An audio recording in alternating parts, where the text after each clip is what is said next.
Assalamualaikum dan salam sejahtera. Selamat bertemu kembali di channel Askalani Studio.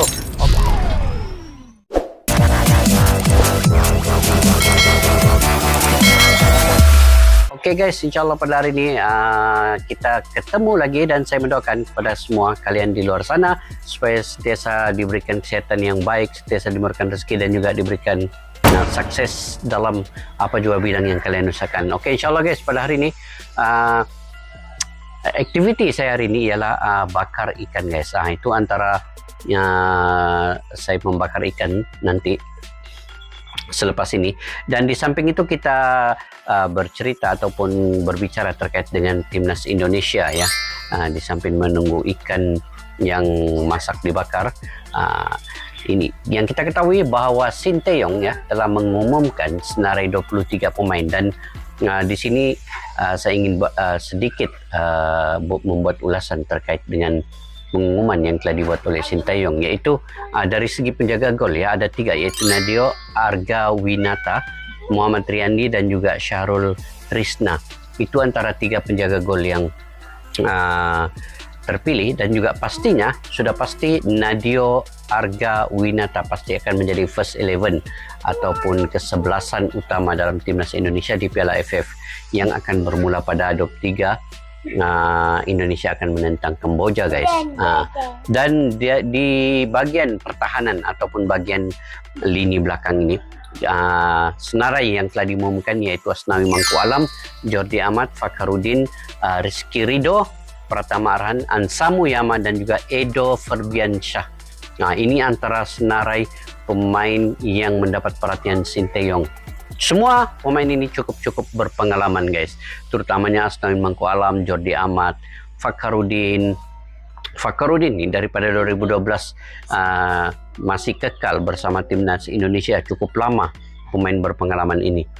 Pratama Arhan kita ketahui juga begitu lama dengan timnas Indonesia. Ansamu Yama dipanggil semula selepas tidak dipanggil di bawah Sinteyong sebelum ini, dan Edo Ferbiansyah juga termasuk dalam senarai. Oke, bagian tengah guys, Maklok, kemudian Syahrian Abimayu.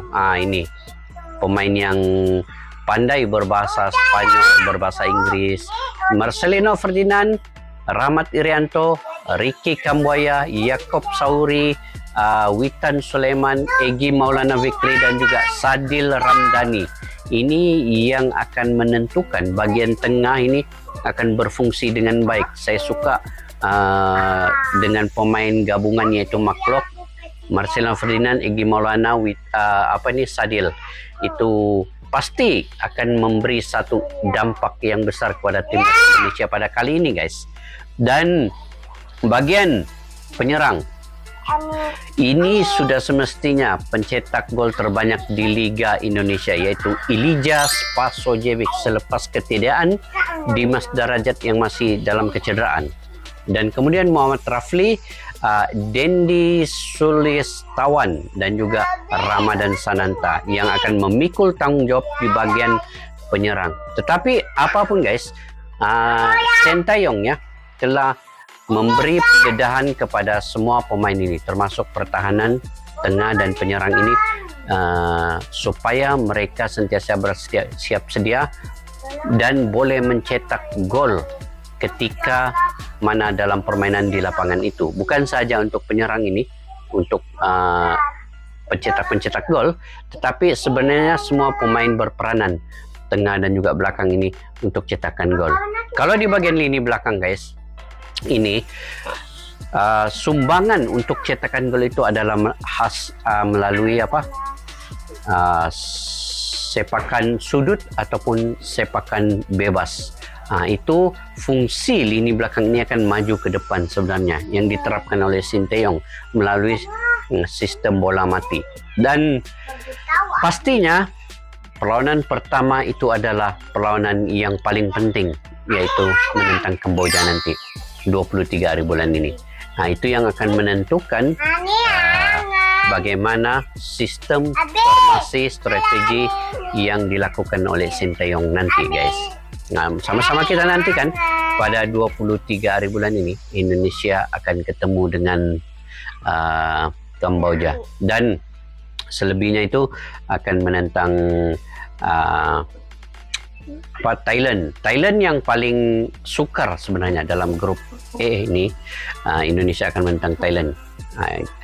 Karena Thailand juga mempunyai pemain-pemain yang hebat, dan pemain berpengalaman Thailand pasti akan memberi satu suntikan semangat kepada pemain-pemain muda Thailand, yaitu Terasil Dangda. Ini cukup berpengalaman guys, mungkin sudah lebih 20 tahun juga dia bermain dengan Thailand nih. Dan kali ini walaupun umurnya telah 34 tahun begitu, tetapi dia masih lagi berbisa apabila uji coba Thailand menentang Myanmar, menang 6-0. Itu juga salah satu gol yang telah dicetak, dijaringkan oleh Terasil Dangda. Oke guys, itu antara serba sedikit ya, kelibat 23 pemain yang telah dipanggil ya oleh Sinteyong. Jadi saya ingin melihat sebenarnya Spasojevic ini di hadapan, bagaimana kelibat Spasojevic ini mengemudi bagian serangan ini, dan juga saya juga ingin melihat di bagian tengah ya, di antara Marcelo Ferdinand, Rahmat Irianto, dan juga dua pemain yang baru, Ricky Kambuaya, Yaakob Souri. Ini ketika menentang Curaçao ini cukup berfungsi dengan baik. Di samping Witan Sulaiman, Egy Maulana yang kita tahu sudah berpengalaman bermain di luar, dan juga Sadil Ramdhani ini. Kaki kiri Sadil sangat berbisa. Kalau ada percobaan sepakan bebas, itu pasti Sadil berkemungkinan besar akan mengambil sepakan itu untuk di bagian tengah. Dan sekali lagi untuk bagian pertahanan, kelibat Jordi Amat, Asnawi Mangku Alam, dan juga pemain berpengalaman Fakhrudin Arianto, Arhan Pratama, dan juga Rizky Ridho. Arhan Pratama ini kita ketahui bahwa lemparan ke dalamnya itu cukup jauh ya, itu seperti sepakan. Itu juga salah satu fungsi Pratama Arhan dalam membuat lemparan bola mati ini.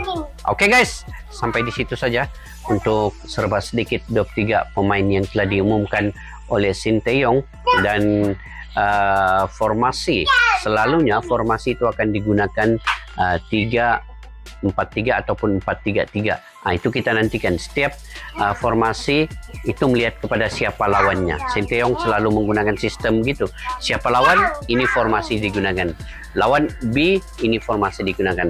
Lawan C, ini formasi digunakan. Jadi tiap-tiap pasukan yang dilawan atau timnas itu pasti akan ada perubahan formasi daripada Sinteyong itu. Oke, jika kalian juga punya pandangan dan pendapat sendiri dengan persediaan EFF pasukan timnas Indonesia, kalian boleh komentar di ruang kolom di bawah guys, untuk info-info yang terkini, menarik, dan juga info bermanfaat daripada kalian. Sampai kita berjumpa lagi di video yang akan datang guys. Majulah sukan untuk negara. Assalamualaikum, bye bye.